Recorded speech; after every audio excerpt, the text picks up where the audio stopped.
Yo, what up, YouTube? Another day, another dollar. You feel me? It's day 4 of the vlogs. Now listen. I didn't know if you know this, but Playboi Carti, well, he's my everything, you know. And today I've had enough. So if you didn't know, last I want to say last August, he dropped some dates for a new tour that he was gonna have with his Opium members such as Ken Carson, Destroy Lonely, and Homicide Gang. And I, of course, I got the pre-order tickets. I got a mosh pit ticket in for the Atlanta show in State Farm Stadium that I was gonna go to, and that tour date was on October 20th of last year. So Carti being Carti, he postponed the show, obviously. So my new date, it moved from October 20th to January 27th of this year. So that was the first time he postponed it, and this was back in like September of last year. So I was already kind of disappointed when he postponed the first time, but I mean that was to be expected, because Carti never really delivers on his shows. About 3 years ago in 2021, when he was on his King Bamp tour for the Whole Lotta Red rollout, I had tickets. Me and my brother, we had tickets to go to his Dallas show at American Airlines, and literally like 2 days before the show happened, he had a sore throat, so he couldn't. He just canceled the show, and that was one of the most traumatic events of my life.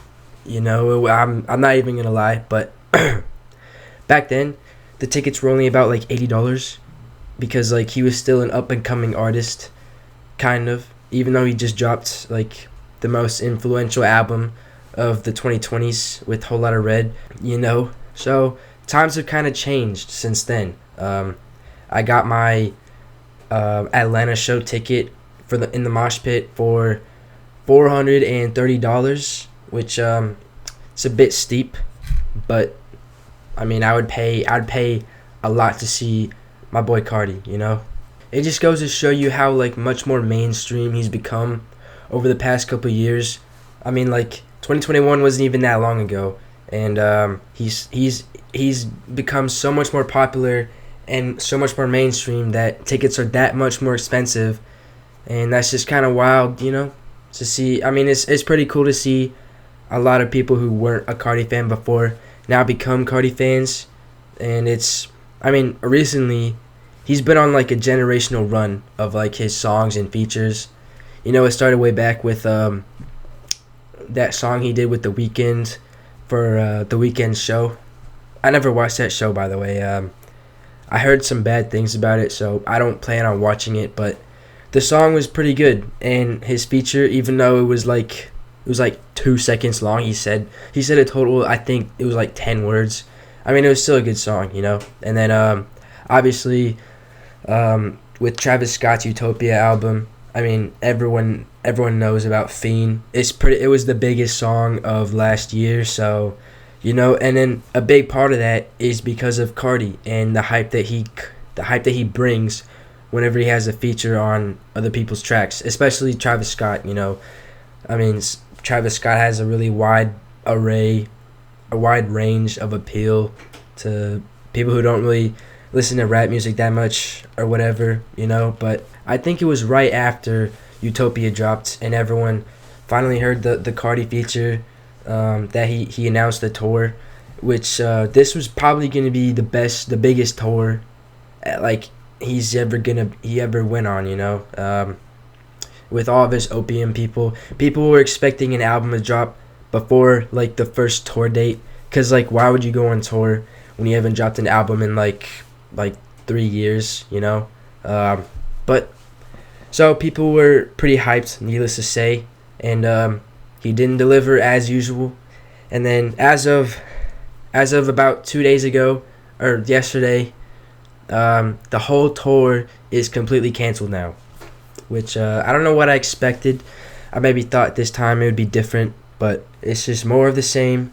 I mean, being a Carti fan is not for the weak-minded, in my opinion. You just got to be prepared for him to cancel everything he puts out, and hopefully I get a refund. I paid a lot. That's a lot of money to me. That was about a week's worth of work to buy one ticket. That was one ticket for Mosh in Atlanta.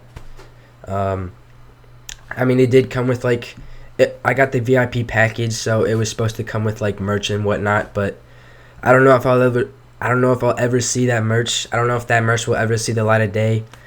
But it's whatever. I mean, the one good thing to come out of his tour announcement is he has been releasing a lot of singles over the past couple weeks. It all started in early December, I think, with You're the Moon, which was the first of many singles that he released, and then none of them are on Spotify, so I've had to add them to my local files just so I can put them on my playlist and stuff. But you can only listen to them on either Instagram or YouTube. And that's just another thing that Carti does. He just doesn't release music. He just doesn't want to release music on streaming platforms. I mean, I guess YouTube is a streaming platform, but he doesn't want to release it on Spotify or Apple Music or any of the big things that people listen to music on. And I mean, it's kind of disheartening, not getting any music from your favorite artist. But as of today, what's today? March 27th, he did just release a feature on Camila Cabello's new song. I think it's called I Love It, and I gave it a listen. It's pretty good, I wouldn't expect them to collab and it work as well as it did, so I was pretty pleased with it. I mean, I guess Camila Cabello saw her success with Young Thug on Havana and was like, you know what, maybe the Atlanta rappers are an untapped market for more streams, So I think she tried her luck with probably the biggest rapper in Atlanta currently, and I mean, it's doing well so far. I saw the video on YouTube, the music video, at noon today, and it had 100,000 views. So I mean, he's doing pretty well for himself. She's doing pretty well for herself. I think it was a good move on her part, because the Carti fans will eat anything up. They're so hungry for music. They'll take anything they can get. I'll take anything I can get at this point. I had severe depressive episode yesterday because of the cancellation of my tour, but I mean, he's made it a little better today. He's making up for it little by little. Hopefully he'll give me my refund back so I can buy another ticket of his or spend my money on something. That would be pretty nice. But I'm not even expecting a refund at this point. That's just how much he's let me down over these past couple years. And it's just that 2020 his whole thing with the 2024 music thing. I mean, I've had hope for about I want to say a month into 2024. We're currently almost done with 3 months, and he has still not dropped the album. I mean, he's gone on Aiden Ross's stream and said 2024 music, but I don't know what the fuck that's supposed to mean anyway. I mean, he could mean December 25th of 2024, technically. It's I just take it day by day, and that got me thinking, when is enough enough? When are we as the Playboi Carti fan base gonna start holding him accountable for his actions? When is enough enough? When are we gonna actually say something to him and make him drop music? And I'm not talking about the album music. I'm talking about any music. Even though, I mean, we gotta give him credit because he's been on a generational feature run. With it started with The Weeknd and it ended with this Camila Cabello. I mean, the two Kanye songs were really good. The Future song was amazing too, if I must say so. But so I mean, we're not completely starving, but it would be nice to get a full course meal. Right now we're getting like appetizers and hors d'oeuvres. If you catch my drift, you know. Yeah, I could go on about all the times where Carti has left me down, but you know, I want to keep this video a little bit short. So yeah, that's about what I wanted to say. You know, we can't keep letting Carti get away with this. You know, at some point we gotta stand up for ourselves. You know, and then, I mean, the day is probably gonna come soon. You know, but anyways, I'll see y'all in the next one.